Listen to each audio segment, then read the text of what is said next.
Hi there, I'm Trey Round again. I can't believe it came around so quick again, but I'm Renee Chukowski from Howell, Michigan, and I'm bringing you some new recipes today. I wanted to thank Paula and the Philly people for the great tips and such.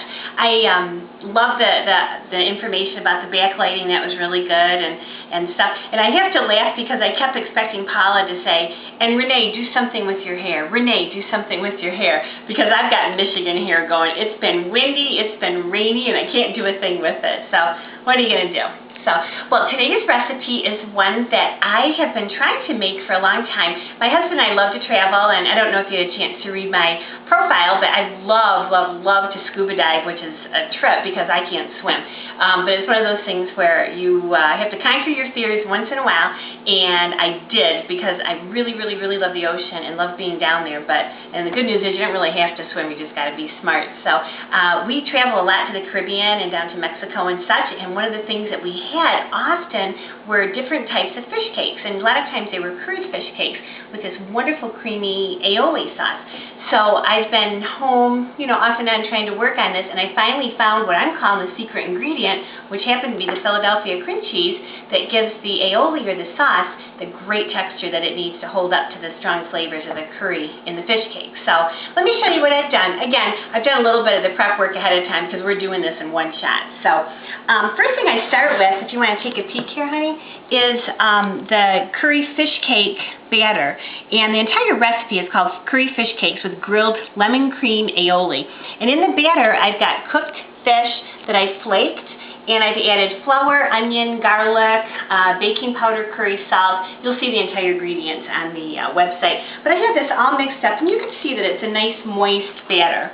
So come on over here. I've got the oil heating, and I use a scoop, pretty good sized scoop, for dropping them in. You want to make sure that your oil is nice and hot. It should have a little bit of sizzle when it goes in, but not be smoking. So I'm going to pop these in, and I'm just going to let those set for a minute while I make the garlic cream aioli. So of course, Philadelphia cream cheese, star of the show. I usually use the third less fat. I figure every little bit helps, so that's what's going to go in here. And I also have a little bit of mayonnaise.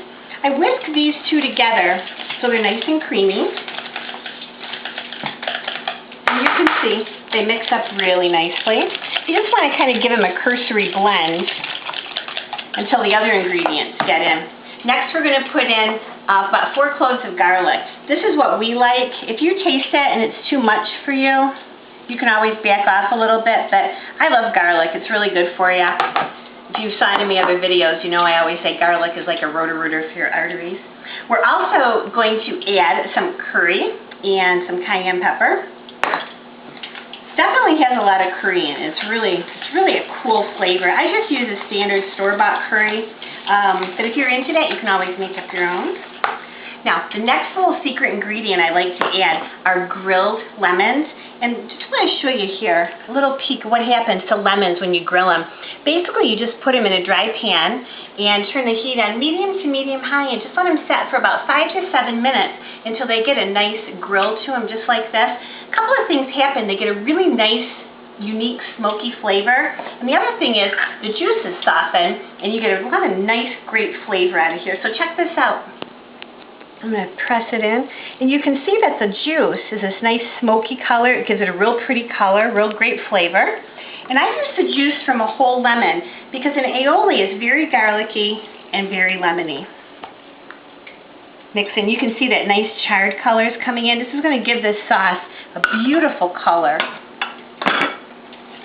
All right, I'm going to mix this up. Let it set for a minute. Come on back here. I'm going to show you, these fish cakes do not take long to cook once they get in the hot oil. So I'm going to help it and then just let that set probably another minute or so. I've got my paper towel all set for a little bit of draining. Alright, let's come back here to the aioli. And you can see that the cream cheese has given this a very nice consistency.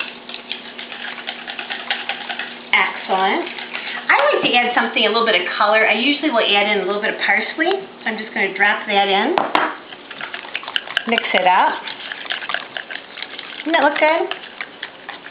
Alright. it ready for plating, I'm going to take and just put a dollop right on my serving plate. If you want to get fancy like the people on TV do, this is what to do. Watch. Swoosh. I think they call that a swoosh, but I'm not sure. So, these are just about done. I have to show you something funny though. My husband came home. I actually came home the other day. He got home before I did. And this is what was propped up on my stove. Isn't that a hoot?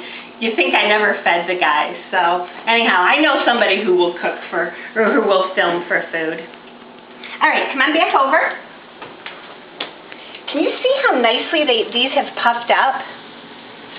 What that is the baking powder in action. These are a little bit lighter than a traditional crab cake because of the baking powder, the egg, and the, come on baby.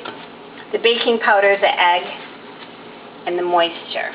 So we'll let that drain for a minute, move this off the heat, and bring these over to the plating station. And let's pop these on.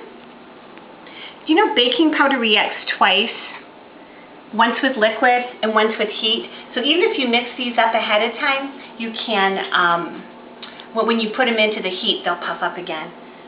Time to taste. You know what, I'm going to hold this up so you can see. Does that look good? Can you see it? It looks awesome. This is how we eat them. Usually with a little salad. Thanks. It's Renee Chudkowski again with curry fish cakes and grilled lemon cream aioli. Bye.